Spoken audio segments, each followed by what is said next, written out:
Hey sis, I'm writing to you on New Year's Eve and I hope you're safe and well. I have some freebies for you in this newsletter, so stay with me. So the top 5 things that black women need to leave in 2024. You're average at best. That's what I heard when I was in the shower as I was mentally thinking about the theme and planning for the last Notes on Black Women newsletter for 2024. I was recalling the things that have impacted black women the most in 2024 and what we need to leave behind. If your memory serves you correct, this was the catchphrase for the late and certainly not great adoptive daddy of black men in the manosphere, Kevin Samuels. This catchphrase of his did what it was designed to do up until his death, which was to humble black women and tread on their self-esteem. The evidence of this we see as black women flocked to this man's YouTube space while he was alive and posting shit on his channel, asking him to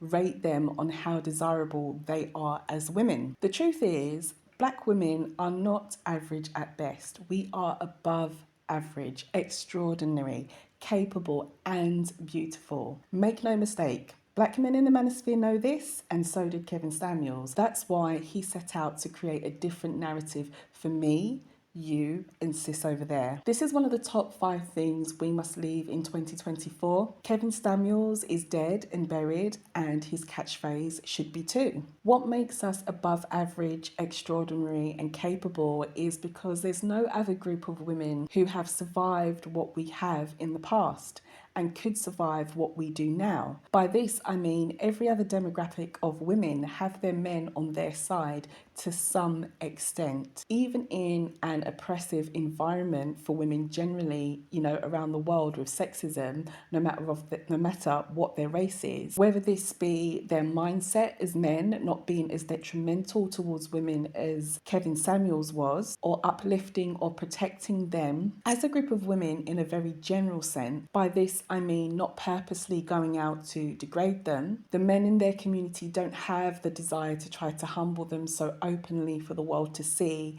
and create a whole movement out of it so that it becomes part of the culture, as much as black men in the manosphere do and, probably will always do. And if they dare try that shit, they get shut down very, very quickly. Look at what happened to Andrew Tate, for example, a non-black man who tried to present sometimes as a black man with a mindset as bad as the black manosphere. We weather this storm and we do it while looking good too. Let's leave Kevin Samuels' messages behind where they belong. You deserve less and should be providing more. Tyler Perry, Kevin Samuels, and Umar Johnson et al., all these men, they love to impose their feeling of inferiority on black women. They do this by way of their messages, but that you should expect less or expect the very least when it comes to your dating life and in relation to them, black men, not other men, mind you, just them. Think about this. Doesn't this speak to more of how they see themselves rather than you not being deserving of more? And when I say more, all I really mean is decent men, or a decent man that is not filled with sexist views or demands a traditional woman and her submission, but does not have a traditional man's money to make such demands from you as a woman. The constant advice, and I put that in quotations, we get around dating down and accepting men who can only afford the light bill, supporting them financially with a monthly allowance, as per Umar Johnson's latest bullshit, and not being deserving of a man that's financially stable because we don't bring anything to the table, quote unquote, or we are of less value because we are a single parent, quote unquote, as Kevin Samuels thought, highlights their shortfalls as men in the black manosphere. They are not speaking on behalf of other men. They are not creating a narrative that other men will co-sign. They are creating a lane for themselves that shows they are fully conscious to the fact that they don't match up to what is expected of them by any race of woman, regardless of who she is. The messages that these famous black men have put out for black women's consumption, I would argue, could be compared to that of a textbook narcissistic person. They wish to feed off you, gain off you, be worshipped by you, but give nothing in return. And when they are done or have exhausted you, they move on to the next victim. In this case, sometimes it's non-black women, and try to use them against you as a reason why they find you inadequate or find us inadequate in some way. Kevin Samuels had a habit of placing non-black women above us. Umar Johnson has attempted to in his latest message of financially provide for a black man and support his dreams or lose him to the snow bunny. I mean, this is a whole different discussion, because the truth is non-black women, they are not out here lining up to financially support or invest financially in black men or any men, or accept them when they're flat broke, as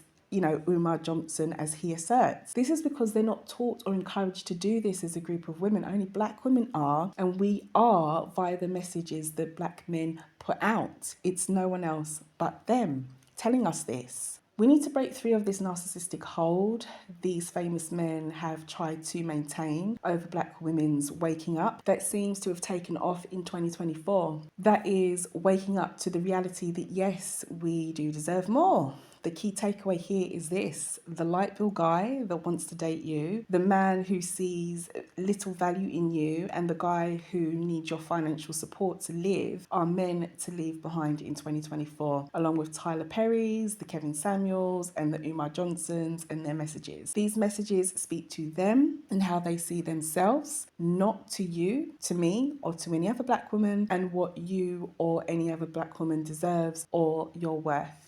Upset over Trump's re-election. This is our empowerment. For my American black women, believe me when I say, when I heard that Trump had won the 2024 election, I was just as pissed as you. And I was livid when I looked at the voting data and realised the treason non-black women committed again when it came to protecting all women and all women's rights, and the backstabbing black men had committed when they increased their support for him, even if it was just a small percent. I did calm down and reflect on this and realise that Trump's re-election could actually be our blessing as black women, not just for those that reside in the USA, but across the actual African diaspora, which I wrote about in the last newsletter. And if you are reading this, you will find the link in this newsletter. As black American women navigate what's to come, and us non-American black women around the diaspora try to support you, it's not a time to operate from a place of fear for any of us. It's a time to hold your heads high and step away from anything that does not serve you in your personal and professional life, and also politically. The same energy can be given from black women who are non-American. I certainly know that this re-election of Trump has shifted my energy as a black woman, not because of him or what Trump stands for, but because of how the voting actually went and what other groups of women and people chose to do when faced with protecting all women by way of having a non-white and non-male leader, someone who they didn't directly identify with racially, but maybe just gender-wise, or the other option to uphold white supremacy, under which they, meaning non-black women, as a group of women benefit from by having Trump in place. Even if they don't lead the way with racial oppression and equality, they can easily support and enforce it as women who benefit from it. And that's just fact. And that's just what history shows us. So we know that this is a fact. Come together globally to focus on things within our own communities that need addressing. It's a time to stop taking cues from other groups of women on what is key for so-called women's issues. Trying to be part of a movement that historically has never been in our favour anyway. Not because we're not women, but because it does not see our womanhood or recognise it as a form of womanhood. It's not mainstream enough for the movement, in other words. Trying to be part of this is something to let go of. If it doesn't serve us, then let go of it. We don't have to be involved in everything. The key ingredient here is coming together globally, nationally, locally as women, along with being prepared to really be honest about our womanhood and how we are experiencing it around the world, which of course naturally means that Black and brown women must be prepared to change their approach and how they see the men in our community. We need to be honest, which leads me to my final top thing for Black and brown women to leave behind in 2024. Stop protecting men who don't deserve it and behaviour that harms us. Being a Black woman can pull you in different directions, and I get it. When we speak about the harm done to us by men in our community, it's almost like we're being disloyal in some way or like we are going against them. This, I would argue, comes from two things. First, culture that's been generationally handed down to us. Secondly, feeling codependent on them because we both face racism. It's like from a young age, Black and brown women are schooled to protect the men in our community from the outside world because it's against them as men. Fears, when we think about the world being against men in our community, they are not facing anything that we are not facing too. In fact, it's the reverse. We have faced and are facing and will continue to face things they don't or can't face. For example, sexism.